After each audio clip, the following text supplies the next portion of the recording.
खुशी हो रही है आज कानपुर के कलीसिया के साथ जुड़कर परमेश्वर ने मुझे एक बहुत बड़ा आनंद का समय दिया कि मैं आपके सामने परमेश्वर का वचन का सेवकाई करूं। मैं कानपुर की कलीसिया को, हमारे आदरणीय अंकल वर्गीस अब्राहम को बहुत बहुत धन्यवाद करता हूं और मेरे बहुत ही करीबी मित्र भाई आशीष को मैं बहुत धन्यवाद करता हूं कि आप लोगों ने मिलकर के ये एक विचार किया प्रार्थना के साथ और मुझे आपके इस आत्मिक सेवकाई में सहभागी होने के लिए एक अवसर दिया है। मैं बोकारो यानी कि झारखंड स्टेट से हूँ। वर्तमान में मैं यहाँ पर परमेश्वर का सेवकाई करता हूँ और पिछले दिनों में हम लोगों ने भी जूम के द्वारा बहुत सेवकाई अच्छे से चला रहे थे, परंतु वर्तमान में हम लोगों ने उसे स्थगित किया है और प्रभु की इच्छा हो तो हम लोग आने वाला समय बीच बीच में जूम के द्वारा प्रभु के वचन का प्रसारण करेंगे और हम कलीसिया के सेवकाई में और आगे बढ़ रहे हैं। परमेश्वर का धन्यवाद हो कि परमेश्वर ने इस प्रकार के एक प्रभु के एक छोटा दास को परमेश्वर के वचन के लिए चुना है और आप लोगों ने जो समय दिया है इसलिए मैं धन्यवाद करता हूं।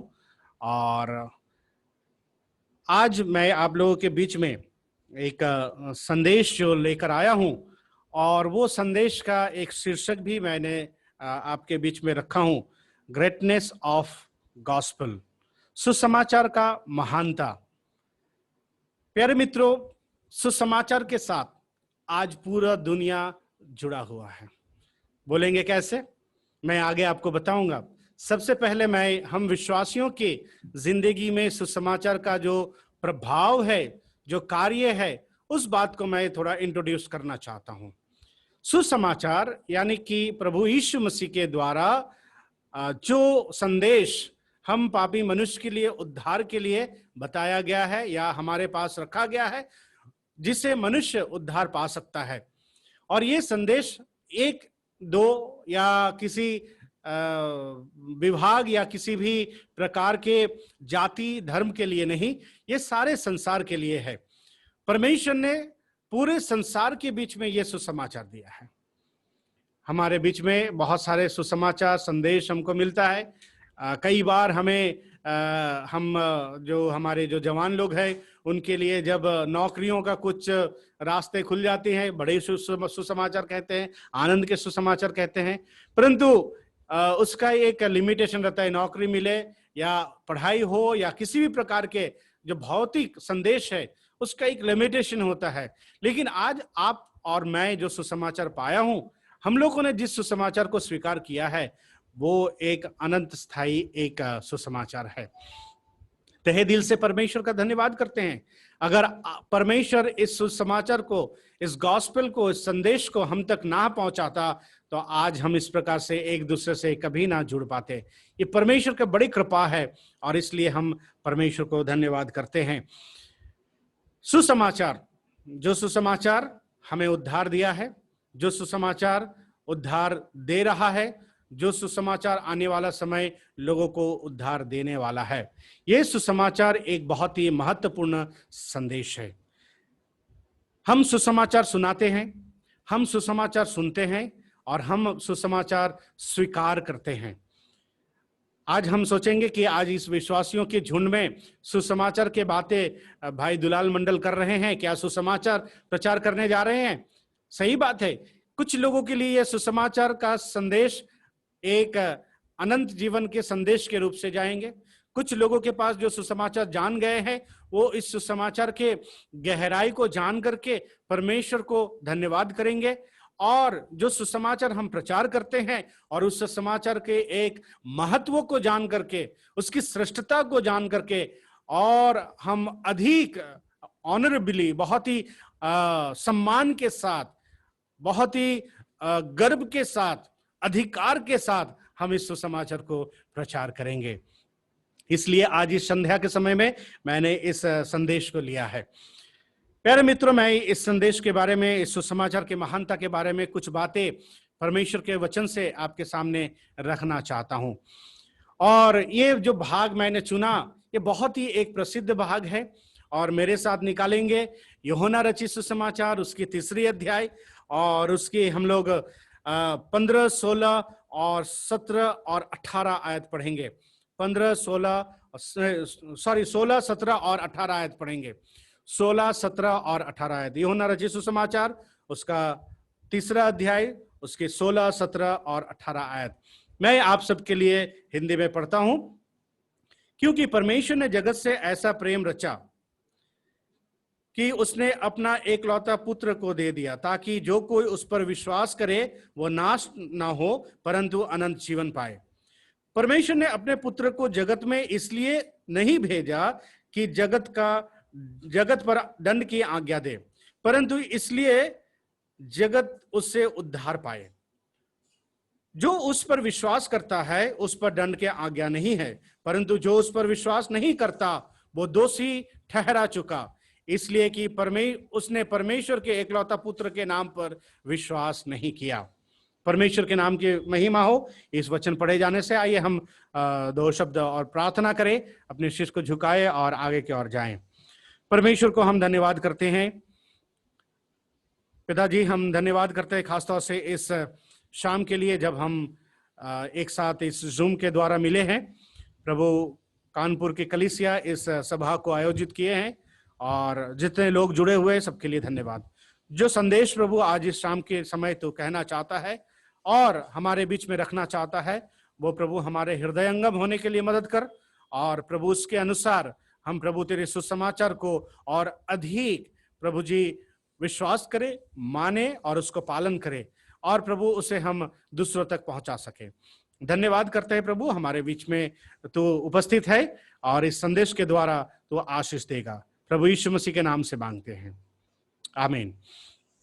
परमेश्वर को धन्यवाद करते हैं इस वचन पढ़े जाने के लिए। ये बहुत ही एक प्रसिद्ध वचन है। मैंने सुना हूं हमारे जो महाकवि केवी साइमन सर थे, उनकी हर एक सुसमाचार के सभा में इस आयत से, यूहन्ना उसका 3 अध्याय और उसका 16वीं आयत से हर एक सभा में एक संदेश होता था, और हर एक संदेश लेकिन अलग अलग होता था। ऐसा नहीं कि वही संदेश वो रिपीट करते थे। वो बहुत ही जाने माने और बहुत ही प्रभु के भक्त एक दास थे, और परमेश्वर के महान दास थे, और हम कई लोग उनके जीवन को जानते हैं। वो बहुत ही एक भक्ति और भक्त व्यक्ति थे, और हम उनके सामने कुछ भी नहीं है, परंतु कुछ बातें हम जरूर उनके जीवन से बहुत आयत से सीख सकते हैं, उनके परमेश्वर के महिमा कर सकते हैं। तो ये जो संदेश है, ये जो वचन है, ये सारे संसार के लिए प्रभु यीशु मसीह के आगमन से लेकर के आज तक ये कारगर है, और यही पूरे संसार के लिए एक बड़ा संदेश है, सुसमाचार है, जिस पर सारे संसार के लोगों का एक आशा लगा हुआ है। हम भी इसी पर अपने जीवन को आशा में लगा कर रखे हैं। हम जब लोगों को इस संदेश को देते हैं, उनको भी इसी आशा को लोगों को बताते हैं कि परमेश्वर हमसे प्रेम करता है, परमेश्वर ने कैसे प्रेम करता है और किस हद तक उन्होंने हमसे प्रेम किया है। प्यारे मित्रों, मैं परमेश्वर को धन्यवाद करता हूं। उनका जो प्रेम है, परमेश्वर के वचन कहता है, उसके ना लंबाई, ना चौड़ाई और ना गहराई हम नाप सकते हैं। इट इज इमेजरेबल, इससे नाप नहीं सकते, इसकी हम किसी भी रीति से था को हम नहीं पा सकते हैं, और वो यहां पर वर्णन किया गया है। प्यारे मित्रों, हम आज पूरे कलीसिया, मैं इंडिविजुअली नहीं कहता हूं, पूरे कलीसिया आज इस सुसमाचार के लिए हमारे अस्तित्व है। अगर आज हम हैं तो इस सुसमाचार के लिए है, आज कलीसिया है तो इस सुसमाचार के लिए है, आज हम अगर जीवित है इस सुसमाचार के लिए जीवित है, आज हम आशीषित है तो इस सुसमाचार के लिए आशीषित है, हमारे जीवन में अगर आत्मिकता मिली है इस सुसमाचार के लिए मिली है। इसलिए इस सुसमाचार के गहराई को और भी समझना हमें जरूरी है। हम जानते हैं इस भाग में प्रभु यीशु मसीह निकोदेमुस के साथ बातें कर रहे हैं। निकोदेमुस एक पंडित व्यक्ति था, यहूदियों में एक पंडित था, और ये एक ऐसे टिमिड व्यक्ति था, ऐसे एक भय रहित व्यक्ति था जो खुलकर प्रभु के साथ बातें नहीं करते थे, प्रकट में सबके सामने नहीं आते थे, लेकिन एक रात अंधेरे में प्रभु यीशु मसीह के पास आते हैं और प्रभु के साथ बातचीत करते हैं। और जब प्रभु यीशु मसीह उस गुरु के साथ, यहूदियों के गुरु के साथ बातचीत कर रहे हैं, और तब प्रभु यीशु मसीह ने इन बातों को कहा जो यूहन्ना ने अपने किताब में रचा है। सिर्फ ये जो बातें हैं, इन जो आयतें हैं, यूहन्ना ने अपने सुसमाचार में लिखते समय उन्होंने इन बातों को लिखा है। ये जो सुसमाचार है, ये सुसमाचार के बीच में इसके श्रेष्ठता के कारण इसमें इन्वॉल्वमेंट्स है। किनकी इन्वॉल्वमेंट्स है? ये सुसमाचार को किसने बनाया, इस सुसमाचार को किसने तैयार किया, इस सुसमाचार को किसने प्रसारित किया? प्यारे मित्रों, अभी हम लोग कुछ भी चीजों को खरीदते हैं, आज हर के हाथ में मोबाइल है ना, हर एक के पास आईफोन है, हर एक के पास अच्छे अच्छे गैजेट है, और उसके मूल्य हम किस प्रकार से तय करते हैं? उसकी मूल्य हम उसके ब्रांड से तय करते हैं, उसकी कीमत हम उसकी कंपनी से तय करते हैं, उसकी कीमत उसकी बनाने वाले से तय करते हैं। हम जब एक मोबाइल खरीदते हैं, उसके ब्रांड लेते हैं, मैं नाम नहीं ले सकता हूं क्योंकि मैं उसका प्रचार नहीं कर रहा हूं, तो ब्रांड देखते हैं, और ब्रांड देखते हुए हम क्या कहते हैं? ये फलाना कंपनी के है, इसलिए इसका इतना कीमत है। और कुछ भी हम जब लेते हैं, हम उसके ब्रांड, उसकी प्रोडक्शन, उसकी कहां से उसे भेजा गया, कहां से लाया गया, उसको हम देखते हैं। कोई भी संदेश आता है, कोई भी हमारे पास अगर कोई मैसेज आता है, उस मैसेज के महत्व हम कहां से देते हैं? हमारे हर एक के कलीसिया का जो ग्रुप है, ग्रुप में सारे विश्वासी लोग जुड़े हुए हैं। अगर कलीसिया के एक एल्डर कुछ मैसेज देते हैं, उसकी एक अलग महत्व रहता है। अगर एक इवांजलिस्ट देते हैं, उसका एक अलग महत्व रहते हैं। एक साधारण विश्वासी अगर देते हैं, उसका एक अलग महत्व।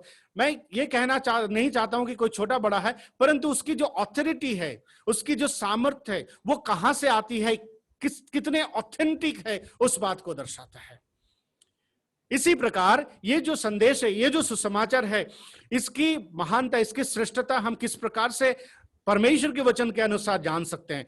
मैं नहीं कहता हूं कि आप और हम उसके मूल्य को, उसके श्रेष्ठता को तय करें, परंतु परमेश्वर के वचन के अनुसार हम देखेंगे कि किस प्रकार से इसके हम आज उसके महत्व को तय कर सकते हैं। सबसे पहले जब हम लोग 16वीं आयत में पढ़ते हैं, 16वीं आयत में लिखा हुआ है, क्योंकि परमेश्वर ने जगत से ऐसा प्रेम रखा और अपना एकलौता पुत्र को दे दिया, है ना।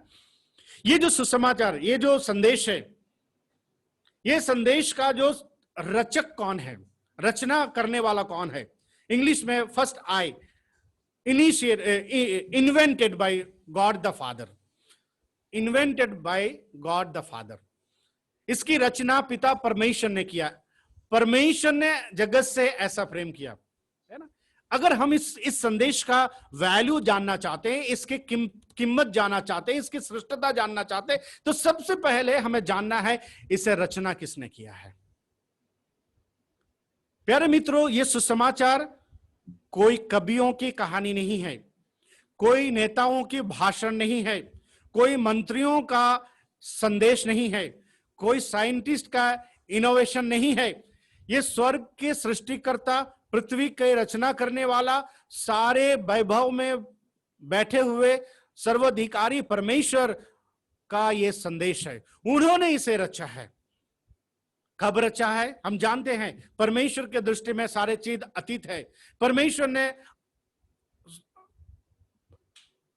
अतीत में, इन द बिगिनिंग, परमेश्वर ने इस सुसमाचार को रचा है। जब मनुष्य ने पाप किया, हम एदन के वाटिका में जब जाते हैं, जब आदम और हवा ने पाप किया, तो क्या होता है? परमेश्वर ने वहां पर एक सुसमाचार को ऐलान करता है। उन्होंने जो अपने योजना में जिस सुसमाचार को उन्होंने तैयार करके रखा था, और उन्हें वो ऐलान करता है। क्या ऐलान करता है? वो कहता है इस सांप में और नारी के वंश में शत्रुता पैदा होगी, और नारी के वंश इस सांप के सिर को कुचलेगा। और हम सब जानते हैं वो सांप इस प्राणी सांप को नहीं, लेकिन परमेश्वर ने उस शैतान को इस बात को कहता है, और नारी के वंश यानी कि प्रभु यीशु मसीह को ऐलान करता है, जो सृष्टि से करीब करीब 4000 साल बाद इस संसार में प्रभु यीशु मसीह आए और उस संदेश को उस एदन के वाटिका में उन्होंने ऐलान किया। परंतु इसके रचना स्वर्ग में बैठकर हुआ, ये कोई पार्लियामेंट में नहीं हुआ, ये कोई राजभवन में नहीं हुआ, परंतु ये परमेश्वर के राजभवन में उन्होंने रचना किया। पिता परमेश्वर ने अपने योजना में मनुष्य के उद्धार के लिए, मनुष्य के बचाव के लिए, मनुष्य के अनंत जीवन में प्रवेश कराने के लिए, मनुष्य को पाप से क्षमा देने के लिए उन्होंने अनंत में एक योजना बनाई। और जब प्रभु यीशु मसीह संसार में आए, उन्होंने स्वयं प्रभु यीशु मसीह के द्वारा इस बात को कहलाया। इस बात के ऐलान उन्होंने स्वर्गदूतों के द्वारा नहीं कराए। ये जो आयत है, ये स्वर्गदूतों के द्वारा उन्होंने नहीं कहलाया। हम लोग इब्रानी के पत्री उसके 2 अध्याय में और 2-3 आयत में जब पढ़ते हैं और हम लोग ये पढ़ते हैं कि ये जो संदेश उन्होंने क्या किया, अपने पुत्र के द्वारा हम तक पहुंचाया है। परमेश्वर ने अपने पुत्र तक इस संदेश को बहुत ही स्पष्ट रीति से पहुंचाया, लोगों के बीच में पहुंचाया। प्रभु यीशु मसीह ने इस संसार में रहकर यरूशलेम के सड़कों में घूम घूम के, गलील के सड़कों में घूम घूम के 3.5 साल उन्होंने इस शुभ संदेश को उन्होंने ऐलान किया। और जिसको उसके पश्चात उनके चेलों ने और बहुत सारे उनके सेवक लोगों ने और वर्तमान में सारे विश्वासी, सारे कलीसिया इस सुसमाचार को प्रचार करते आए रहे हैं। प्यारे मित्र, इस संदेश में सबसे पहला इन्वॉल्वमेंट हम पिता परमेश्वर को देखते हैं। Invented by God the father, it is not invented by any other scientist और एनी अदर पॉलिटिकल लीडर्स और any kind of human being. God the Almighty, He only invented this gospel. प्यारे मित्रों, इसलिए ये जो सुसमाचार है ये परमेश्वर का रचना है। दूसरी बात मैं बताना चाहता हूं, initiated by God the Son, initiated by God the Son. अगर हम 16 आयत में पढ़ेंगे तो लिखा है, क्या कहता है, उसने अपना एक लौता पुत्र को दे दिया ताकि जो कोई उस पर विश्वास करे वो अनंत जीवन पाए। परमेश्वर ने अपने एक लौता पुत्र को क्यों दे दिया? उन्होंने इस संसार में राज्य स्थापना करने के लिए नहीं भेजा, इस संसार में लोगों के बीच में सोशल वर्क करने के लिए नहीं भेजा, इस संसार में सिर्फ लोगों को एक अच्छे बनने के लिए, गाइड बनने के लिए नहीं भेजा, लोगों के बीच में एक नाम कमाने के लिए नहीं भेजा, परंतु परमेश्वर ने अपने पुत्र को इसलिए भेजा। फिलिपियों की पत्री कहता है कि प्रभु यीशु मसीह ने क्या किया? मनुष्य के रूप धारण किया। सिर्फ मनुष्य का नहीं, लिखता है कि दास का रूप धारण किया, और सिर्फ दास का नहीं परंतु उसने मृत्यु को भोग लिया। प्रभु यीशु मसीह ने इस शुभ संदेश को क्या किया? उन्होंने तैयार किया। ही प्रिपेयर्ड। कैसे तो उन्होंने तैयार किया? अपने बलिदान के द्वारा, अपने मृत्यु के द्वारा, अपने शरीर के बलिदान के द्वारा, अपने लहू को बहाए जाने के द्वारा। लोगों ने प्रभु यीशु मसीह से पूछा, हे गुरु, तू किस अधिकार से यह सब कहता है और करता है? क्या अधिकार है? कौन सा अधिकार तुझे मिला है? तू कुछ चिन्ह दिखा, कुछ कह। बहुत सारे तरह तरह के सवाल करते हैं। प्रभु यीशु मसीह ने कहा क्या? कि तू इस मंदिर को तोड़ दे और 3 दिन में मैं बनाऊंगा। लोगों को समझ में नहीं आया। उन्होंने उस यरूशलेम के मंदिर के बारे में बातें करने लगे, लेकिन प्रभु यीशु मसीह ने अपने देह के बारे में कहा। लोगों को जब प्रभु यीशु मसीह ने कहा कि तुम जब तक मेरे मांस नहीं खाओगे तब तक जीवन नहीं पाओगे, लोगों ने सोचा उनको मारकर उनके शरीर को खाएंगे। उन्होंने कहा तो मैं जब तक नहीं मरूंगा और तुम जब तक मुझ पर विश्वास नहीं करोगे तुम अनंत जीवन नहीं पाओगे। प्यारे मित्रों, उन्होंने अपने इन्वॉल्वमेंट्स को दिखाया। उनके द्वारा रचना किया जा रहा है। जब पिलातुस ने उनसे कहा तू कह दे, तू मुंह खोल तो मैं तुझे छोड़ सकता हूं, मेरे पास अधिकार है। प्रभु यीशु मसीह ने कहता है अगर तुझे पिता से यह अधिकार ना मिलता तो तू यहां पर बैठकर मेरा न्याय नहीं करता। तू नहीं जानता है कि तुझे किसने अधिकार दिया है। प्रभु यीशु मसीह ने इस्करियोती यहूदा को कहता है तू जो करना चाहता है वो शीघ्र कर। इस्करियोती यहूदा प्रभु यीशु मसीह को बेचना चाह रहा था, प्रभु यीशु मसीह को पकड़ाना चाह रहा था। पतरस को प्रभु यीशु मसीह कहता है, जब तक मुर्गा बांग देगा तब तक तू मुझे 3 बार अस्वीकार करेगा, तू मुझे 3 बार अस्वीकार करेगा। उन्होंने इन सब बातों से अपने उस मृत्यु के बारे में, अपने उस बलिदान के बारे में कहा। इसी 3 अध्याय में लिखता है, मूसा ने जैसे सांप को ऊपर में चढ़ाया, वैसे ही मनुष्य का पुत्र भी ऊपर में चढ़ाया जाएगा। जब ऊपर में चढ़ाया जाएगा तो वो बहुतों को आकर्षित करेगा। प्रभु यीशु मसीह स्वयं अपने बारे में कहता है, अपने इन्वॉल्वमेंट्स के बारे में कहता है। उन्होंने जो इस समाचार को तैयार करने के लिए जो उन्होंने बलिदान देने जा रहा है या उन्होंने दिया, उस बात को वो ऐलान करता है।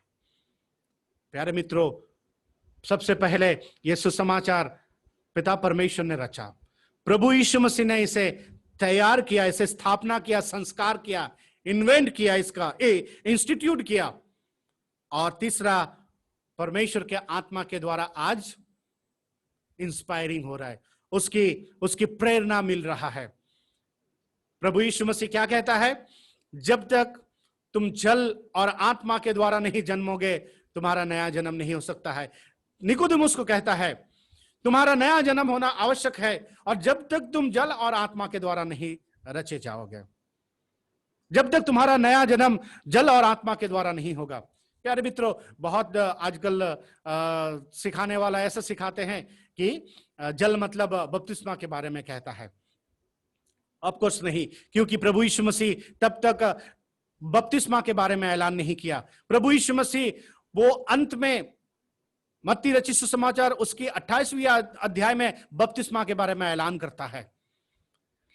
लेकिन अब तक पुराने नियम के और नए नियम के शुरुआती समय तक परमेश्वर के वचन को कई चीजों के साथ तुलना किया जाता था या किया जाता है अभी भी। तलवार के साथ, ज्योति के साथ, हथौड़ी के साथ और पानी के साथ, इस प्रकार कई चीजों से, आग के साथ तुलना किया जाता है।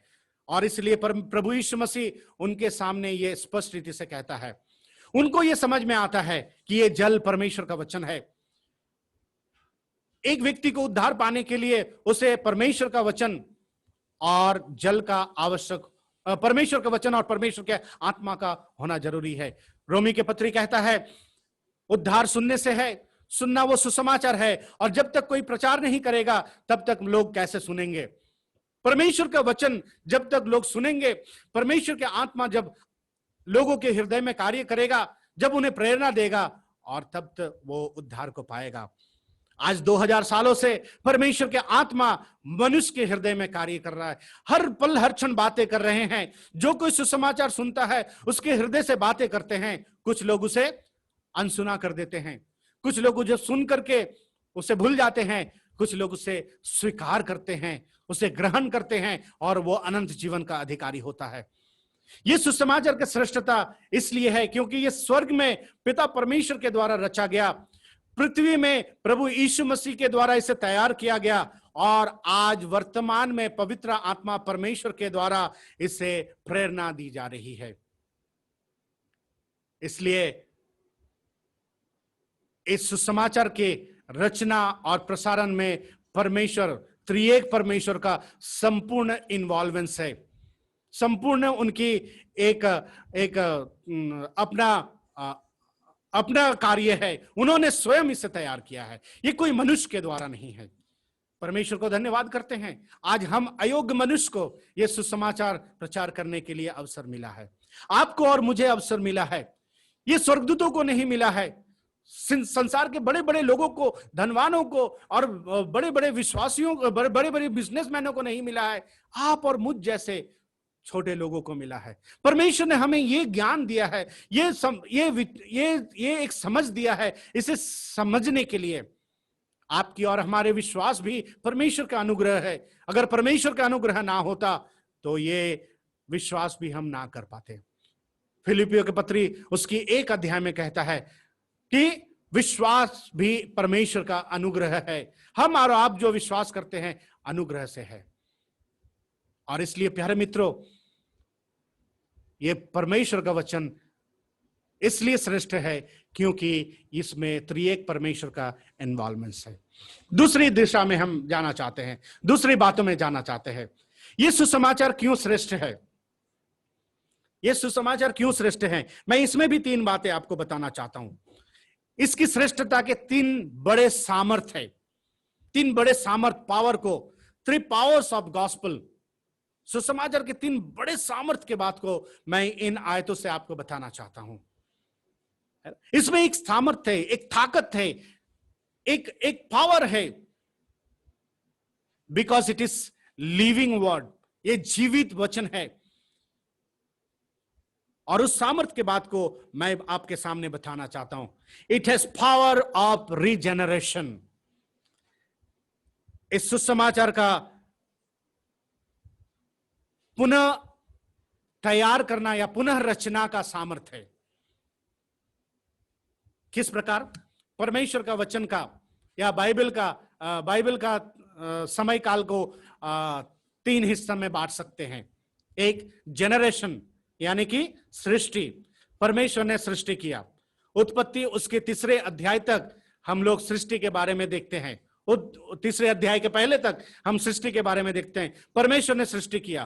कितने साल तक ये सृष्टि थी, कितने साल तक ये रचना निष्कलंक बनी रही, कितने साल तक उस सृष्टि का एक ड्यूरेशन था, वो हमें मालूम नहीं। परंतु हमें यह मालूम है कि उत्पत्ति उसके 2 अध्याय तक इस सृष्टि का रचना हुआ, निष्कलंक था। 3 अध्याय से हम लोग डीजेनरेशन पाते हैं। डीजेनरेशन यानी कि उस रचना का पतन देखते हैं। मनुष्य ने जब पाप किया, शैतान ने जब मनुष्य को बहकाया और पाप किया, इस संसार में पाप होने के कारण पूरे रचना का एक हानि पहुंच गया। परमेश्वर का वचन कहता है कि मनुष्य परमेश्वर के दृष्टि में मर चुका है। मनुष्य परमेश्वर से अलग हो गया। इस सृष्टि श्रापित हो गया। रोमी के पत्री में लिखता है, यह सृष्टि कहर रहा है, उसे मुक्ति चाहिए, आजादी चाहिए, पाप से भरा हुआ है।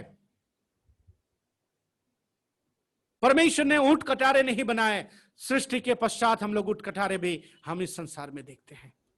पूरे संसार श्रापित हो चुका। एक बहुत बड़ा डिसास्टर्स, स्पिरिचुअल डिसास्टर्स, एक नेचुरल डिसास्टर सब कुछ आई। इतनी बड़ी बाढ़ इस संसार में आया। उस बाबुल की, उस बड़ा मीनार के समय में एक भाषा में एक विभेद आ गई। मनुष्य में हत्याएं आने लगी, पाप बढ़ने लगा, संसार पूरी रीति से कलंकित हो गया। उस दिन से, जिस दिन आदम और हवा ने पाप किया, उस दिन से लेकर आज तक उसी पाप के स्थिति में संसार चल रहा है। परंतु जैसे ही प्रभु यीशु मसीह संसार में आए, जैसे ही प्रभु यीशु मसीह उस क्रूस पर चढ़ाए गए, जैसे ही प्रभु यीशु मसीह पुनरुत्थित हुए, वहां पर एक रीजनरेशन देखते हैं। यानी कि हम नए नियम के समय में, आज के समय में एक रीजनरेशन देखते हैं। 2 कुरिन्थियों उसके 5 अध्याय और उसकी 17वीं आयत कहता है, मसीह यीशु में हम नए सृष्टि किए गए हैं। हमारे नया एक रचना हुआ है। परमेश्वर ने हमें एक नया मनुष्यत्व दिया है। परमेश्वर ने हमें एक नया पहराव दिया है, एक धार्मिकता के पहराव दिया है, एक धार्मिकता के वस्त्र दिया है। परमेश्वर ने शुरुआत में सारे चीजों का प्रारंभ किया, सृष्टि किया। मनुष्य ने उसे नाश किया। मनुष्य ने नाश किया। शैतान तो नाश करने वाला है, मनुष्य उस पर इन्वॉल्व होकर उसको नाश किया।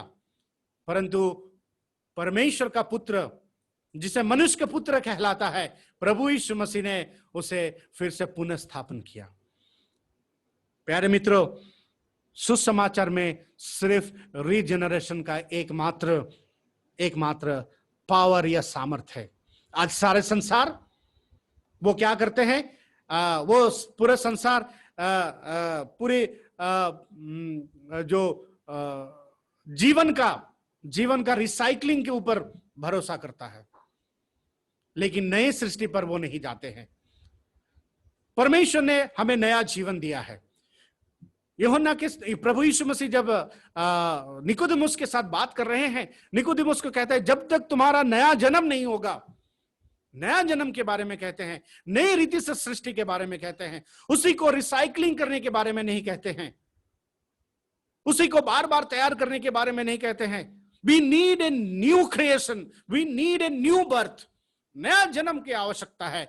और प्रभु यीशु मसीह का यह सुसमाचार, बाइबल का यह सुसमाचार, परमेश्वर का यह सुसमाचार सिर्फ मनुष्य को नया सृष्टि कर सकता है। संसार में और कोई सामर्थ्य नहीं है, किसी भी प्रकार का कोई संदेश नहीं है, कोई साइंटिस्ट नहीं है, कोई विज्ञान नहीं है, कोई ज्ञान नहीं है जो मनुष्य के जीवन को नया सृष्टि कर सकता है।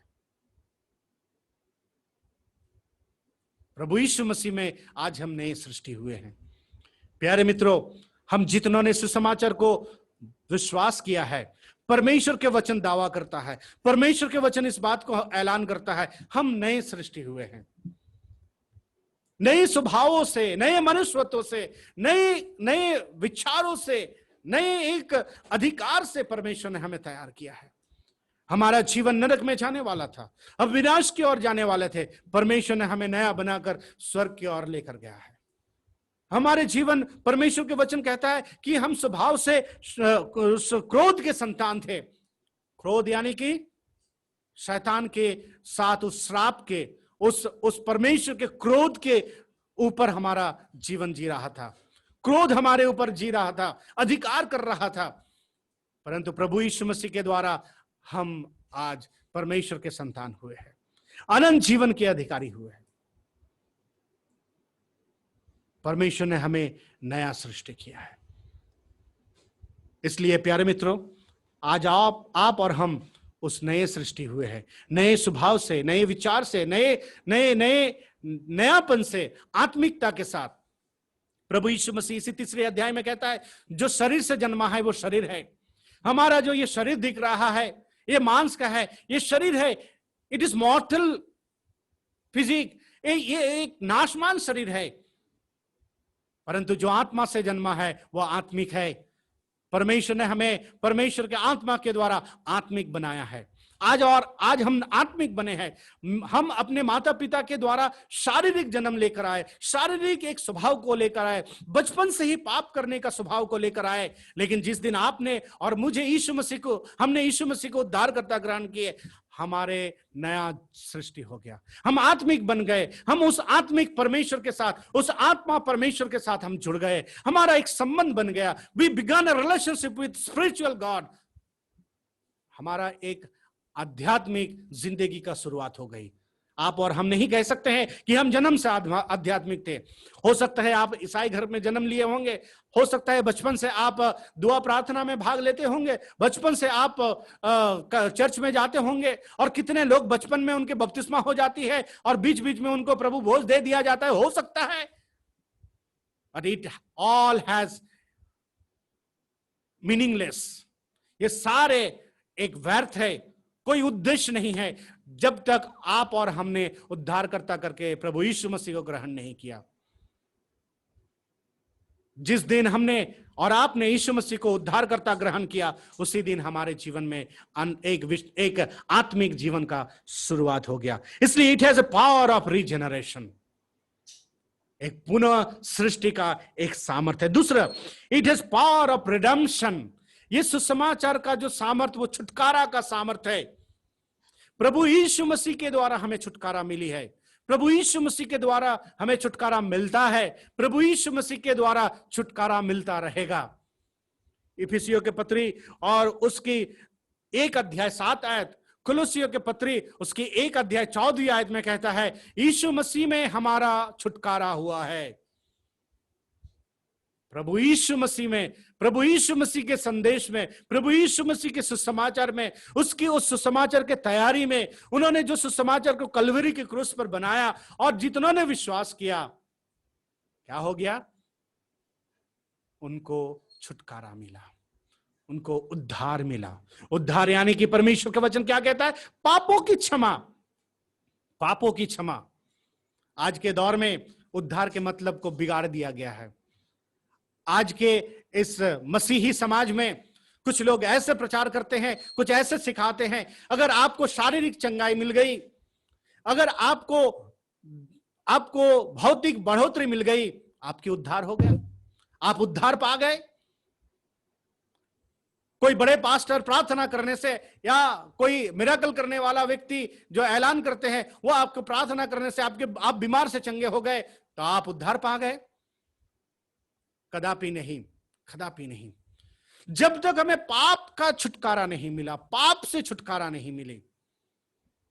पिछले दिनों में एक बड़ा ऐसा मिराकल करने वाले हमारे बोकारो शहर में आया, मैं पहले भी कह चुका हूं, और वहां पर लोगों का गवाही दिया जा रहा है और गिने चुने लोग गवाही दे रहे। कौन क्या गवाही दे रहे? मुझे बीमार थी, मैं मिर्गी ग्रसित था, मैं कैंसर ग्रसित था, मुझे ट्यूमर था, मुझे लकवा थी, मुझे ये था, मैंने चंगाई पा गया, मैंने चंगाई पा गया। प्यारे मित्रों, वे जो इस चंगाई को मिला उनको मरना है। अगर वो यीशु मसीह को उद्धार करता विश्वास नहीं किया है, उसे मरना है। और जो उद्धार करता विश्वास किया है, वो प्रभु यीशु मसीह अगर आ जाते हैं उसका रूपांतरण होगा, और अगर प्रभु के आगमन में देर होगा तो जरूर मरेगा। परंतु जितनों ने पापों का क्षमा पाया, परमेश्वर का वचन कहता है कि वो कभी ना मरेगा।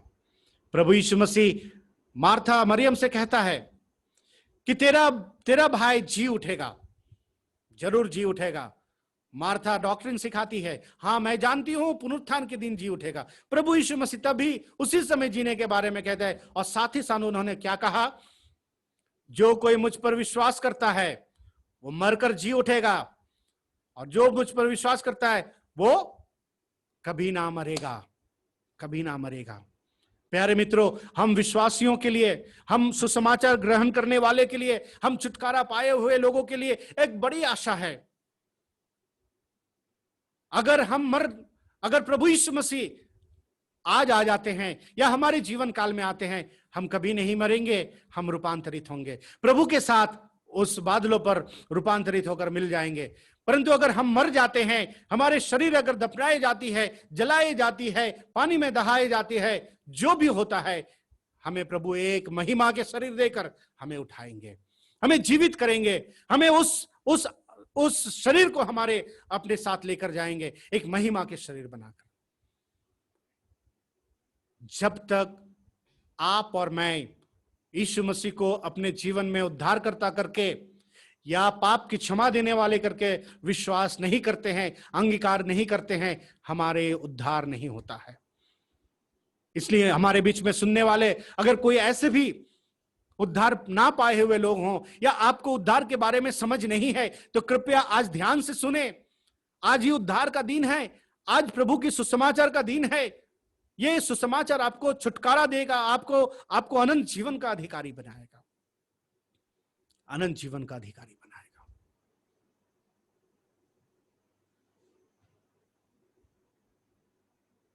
उसके बाद तीसरी बात मैं बताना चाहता हूं, तीसरी बात है it has power of retribution, यानी कि पनिशमेंट फॉर क्राइम।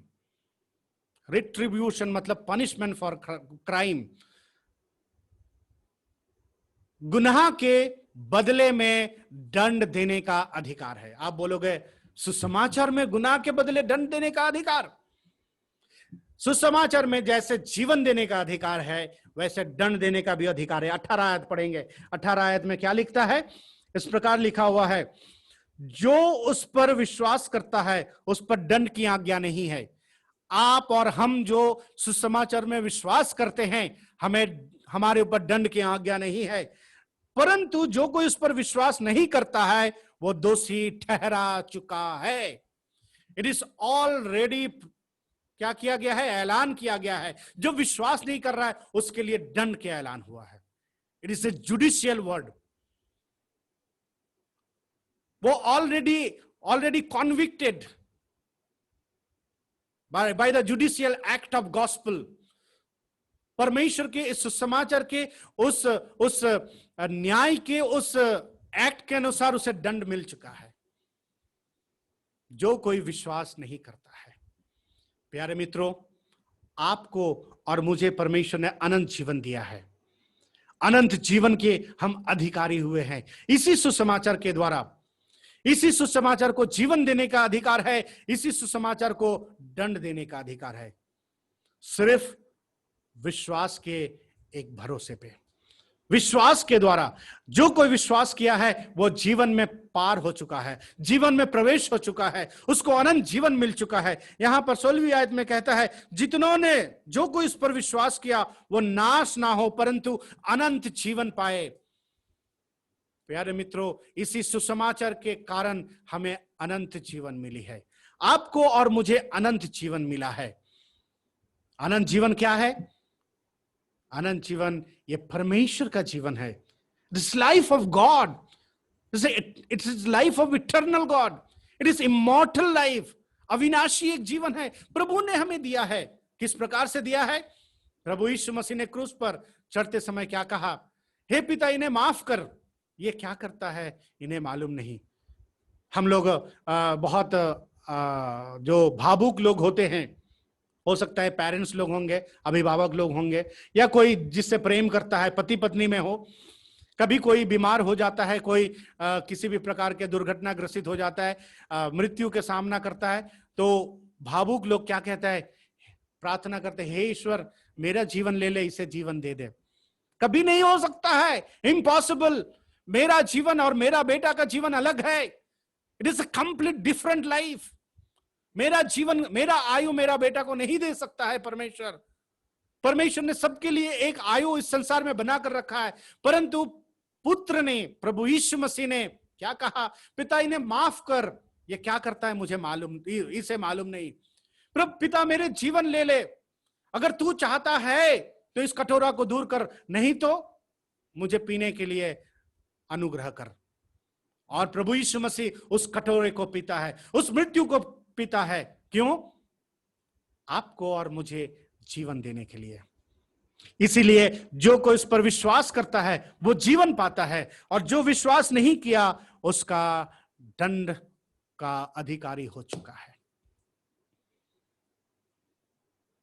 परमेश्वर सारे संसार के न्याय इसी सुसमाचार के द्वारा करेंगे, क्योंकि इस सुसमाचार को बनाने के लिए परमेश्वर ने अपना एक लौता पुत्र को बलि चढ़ाया है, एक लौता बेटा को, एक अपना पुत्र को, बेन एलोई को उन्होंने बलि चढ़ाया है।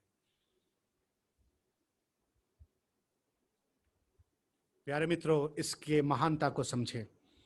आप और हम जब इसे प्रचार करते हैं, लोगों को बताते हैं, लोगों के सामने हम लेकर आते हैं, हम उसकी श्रेष्ठता को जाने। ये कितना महान सुसमाचार है, इतना कितना कितना प्रभावशाली एक सुसमाचार है। आप और हम जब प्रचार करते हैं, हम जब सुनाते हैं, सिंपली, कई बार बहुत सिंपली, बहुत साधारण रीति से, आप विश्वास करोगे तो अच्छा है, नहीं विश्वास करो तो कोई बात नहीं है। एक हम रैंडमली एक प्रचार करके जाते हैं। अगर आप और मैं इसकी श्रेष्ठता को नहीं जानेंगे, नहीं समझेंगे, तो आपके और हमारे द्वारा प्रचार करने से भी उसका प्रभाव बहुत कम पड़ेगा। इसलिए परमेश्वर का वचन इस बात को प्रकट करता है। आज हम सुसमाचार विश्वास करते हैं, सुसमाचार जीते हैं, सुसमाचार देते हैं। परमेश्वर का वचन कहता है, कंप्लीट योर सल्वेशन, तुम अपने उद्धार के काम को पूरा करो। उद्धार के काम को यानी कि उद्धार पाने के लिए नहीं, परंतु इस उद्धार के काम, जो जिम्मेदारी हमारे ऊपर दी गई है, उसे हम पूरा करें। कैसे पूरा करें? इसकी गंभीरता के साथ करें। आज कितने लोग सुसमाचार प्रचारक बन जाते हैं? क्यों बन जाते हैं? परमेश्वर के वचन कहता है अपने पेट के लिए बन जाते हैं, अपने परिवार के लिए बन जाते हैं, उसे अपने पेशा बनाते हैं। प्यारे मित्रों, जिस प्रकार आप उसको लाइटली लेंगे, लोग भी उसको लाइटली लेंगे। अगर आप गंभीरता के साथ लेंगे, लोग भी उसे गंभीरता के साथ समझेंगे। इसलिए ये सुसमाचार हमारे लिए एक बहुत बड़ा अधिकार है, ये बहुत बड़ा एक पावर है, एक बहुत बड़ा सामर्थ है। क्यों है? क्योंकि it has power of regeneration, it is power of eternal life, परमेश्वर कहता है जो कोई उस पर विश्वास करता है वो अनंत जीवन पाता है, अनंत जीवन पाता है। परमेश्वर हमारे इस नाशमान जीवन को, नरक में जाने वाला जीवन को सुसमाचार के द्वारा अनंत जीवन में बदल दिया है। It has power of redemption, छुटकारे का अधिकार है। जो कोई विश्वास करता है पाप के दंड और पाप के सामर्थ्य से, पाप के उस क्लच से, अधिकार से छुटकारा देता है, पाप के अधिकार से छुटकारा देता है। It has power of retribution, अपराध का दंड देने का अधिकार है। इसलिए प्यारे मित्रों, आज शाम को जब हम इस सुसमाचार के महानता को सुनते हैं, आइए हम इस महानता को और अधिक रीति से समझे और प्रभु के नाम की हम महिमा करें। आइए हम इस सुसमाचार को बेहतर प्रचार करें, लोगों के सामने बताएं, प्रार्थना के साथ, अधिकार के साथ और सामर्थ के साथ हम आगे बढ़े। प्रभु हम सबों को सहायता करे और आशीष दे। मैं फिर से कानपुर कलीसिया को और वहाँ के सारे एल्डर्स, इवांजलिस्ट और सारे जिम्मेदार भाइयों को मैं बहुत बहुत धन्यवाद करता हूँ। सबको जय मसीह की।